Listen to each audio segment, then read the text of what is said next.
Coach, talk about the exhibition victory in the first series against Niagara.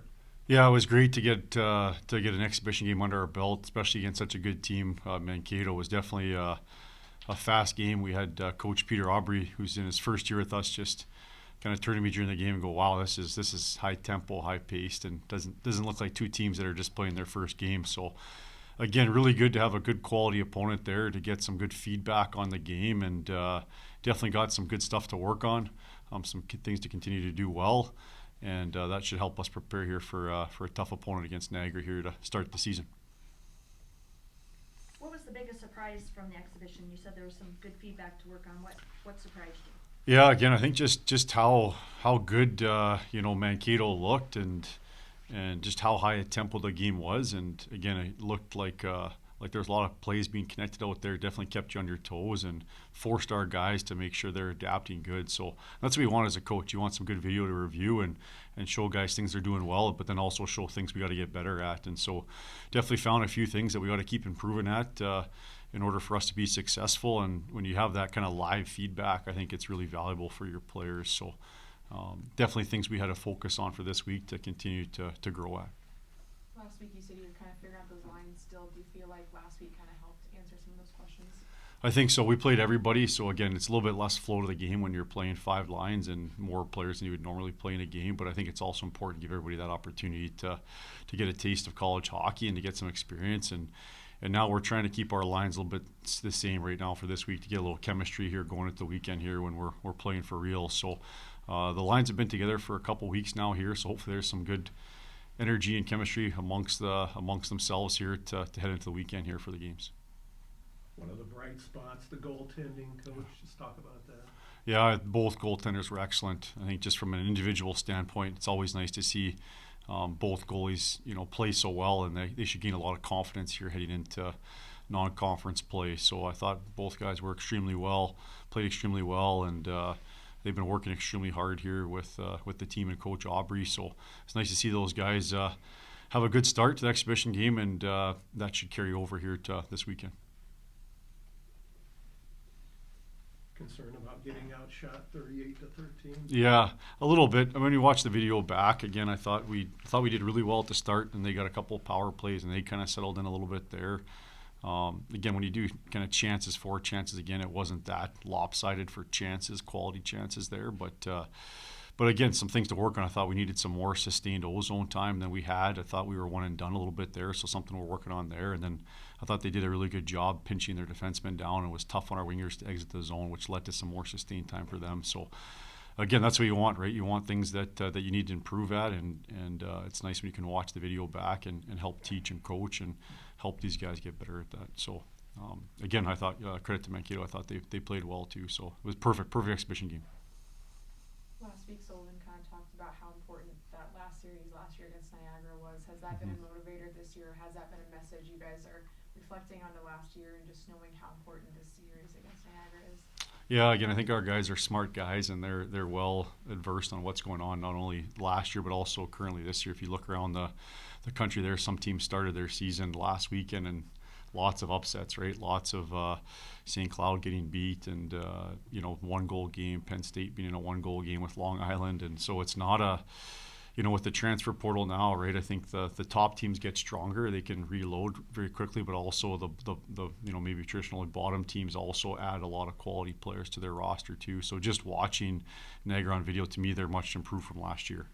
When you watch them on video, they've added some good pieces there, and they'll be a tough opponent. So I don't think anybody's taking these games for granted, and know we got to do everything in our power to prepare, and that's what we're committed to do right now to make sure that we're bringing our best effort come Friday and Saturday night. Mike, I know this has been asked before, but how do you feel about starting the college hockey season so early? There are some out there that would like to maybe start it later and maybe end the season in April. Just going up against high school football, college football, all that stuff for you guys.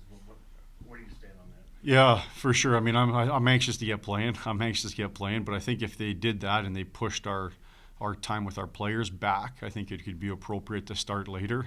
I don't think we need to go through a 6 or 7 week kind of just limited hours with our guys, I think that's almost too much time to not play, and they're just practicing with each other. So if we're going to do that, I'd almost would see them continue maybe their summer training a little bit longer, and then start us with them a little bit later there, because you can tell the guys are anxious to play. When you play a physical sport like hockey and you practice against each other for so long, you're eventually chomping to face an opponent rather than a team, and it's tough to practice certain things too, because of the competitive nature. Probably a little bit similar like football at times too, right? You can only do so many scrimmages, and then you want to hit somebody else.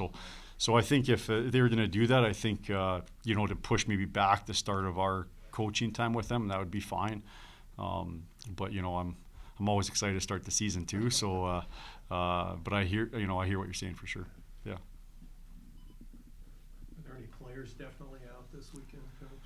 Yeah, with the two guys that were out for the exhibition game, there was Slipik and Noah Ellis, and I think Noah Ellis is getting better there. I think Slipik won't be available for the weekend there. So.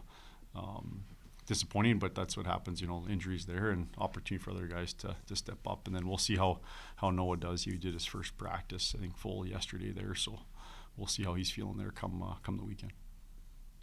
What are you thinking with both goaltenders having solid performances in the exhibition? Are you thinking rotation or going to play it by ear? Yeah, I don't want to give too much out, but I hopefully we'll get both goalies in this weekend here. Coach, the two gentlemen from Quebec, the St. Lawrence Valley, Joe LeMay and Jacob Gavin. Joe, I seeing in a Hockey News top 100 of college hockey players, as is Tanner Ludke. Do you keep them apart to try and help other defense pairs, or sometimes they look good together like we saw last year? How do you factor those two guys to really skate? Yeah, that's a great question, Terry. I think just depending if we're going to go 12 and 7 D-man, then they'll naturally get maybe get to go together a little bit, but be separate as well if we go with the 7 D-man rotation. But I think there's some pros and cons. I mean, obviously together they're both very offensive and puck moving ability and have that ability to read off each other. But apart too, you're allowed to, maybe get a little bit of balance. If you got one of them with a Nolan Krenzen, you can allow maybe Joe to be a little more offensive, when you got such a hard and stable body back there with Krenzen, or vice versa. So I think the back end, especially with 7D, we'll see a few more combinations and see eventually if you find some chemistry there. But so I guess that didn't answer your question completely, but I guess we'll kind of see just how the season rolls there. But they definitely can be together, and they definitely can be apart. Krenzen, he's just hard to play. Again, talk about his game. He seems like he certainly had a good summer into the practices before the games. Yeah, he's been unbelievable. I think he's just been taking steps every season that he's been here, and just so hard and reliable and consistent. And to me, he's exactly what you're getting kind of night in, night out from Nolan Krenzen. So he's an anchor back there for us. He's a leader. If you're up a goal, or you need a PK, or you need a defensive situation handled, and he's also contributing offensively. So to me, he's one of our top defensemen for sure. One quick other defenseman question. Griffin Ludke also seems like it was quite an off season. He's really moved up into that top 6 challenge. Yeah, absolutely. Had a great summer there, and got some good experience last season. And now you can tell he's like other guys on our team. You can see Joel LeMay. You can see Joel LeMay's defending. He's more efficient with the puck. You can see Jacob Gavin getting efficient, getting smart with his decisions, being calculated on his offensive risk. You can see Griffin Ludke take a step, puck moving abilities. Always, I think he got some great poise with the puck, but his defending's improving and growing. So it's been awesome to see those guys just continue to elevate their play and take strides. And, they'll be a big reason why we're successful this season. Any other questions? Yeah.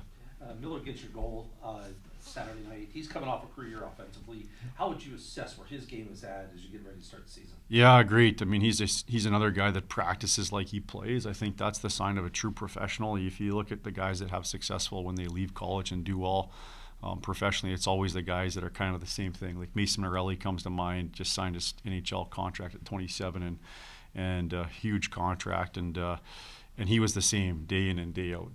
So just over time, those guys have success, and Matt Miller's like that as well. He looks the same, practice in, practice out, and he's got lots of juice, lots of energy. Sometimes we actually have to calm him down a little bit,